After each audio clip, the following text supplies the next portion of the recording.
Практичната обука или дообразување на преведувачите, особено судските, е неопходна во текот на студирањето, истакнаа членовите на Македонското здружение на преведувачи и толкувачи. Неопходноста за вакво нешто произлезе од грстот проблеми со кои се судираат преведувачите, особено од судската сфера. Тоа со што се соочуваме ние е недостаток на професионално знаење за одредени области во судскиот превод, па некој би кажал непаралелност на системи, например.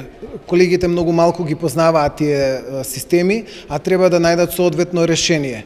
Па така јас би презентирал неколку, односно едно од решенијата е тоа што бара клиентот, а сепак да биде во законските рамки и да биде согласно професионалните стандарди. Практичниот дел од студиите да се одржува во самите судови, предлагаат од здруженијето. Сега сме во преговори со Академијата за суди и обвинители, исто така во рамките на судовите и со судовите заедно, бидејќи едно е граѓанската постапка и граѓанскиот суд, друго е кривичниот суд, значи ќе мора сите субјекти да бидат вклучени за да можат да имаат корист судските преведувачи по тоа. Решенијата како излез од споменатите проблеми, денеска представниците од Здруженијата на преведувачи и толкувачи на Македонија го презентираа на денешната работилница одржана пред студентите на Филолошкиот факултет при Универзитетот Гоце Делчев. Ваквите работилници се од голема корист за нашите студенти и за нас, бидејќи ние на овој начин им покажуваме на студентите која би можела да биде нивната идна професија. Инаку, во Здруженијето членуваат 85 лиценцирани академски образувани преведувачи и толкувачи.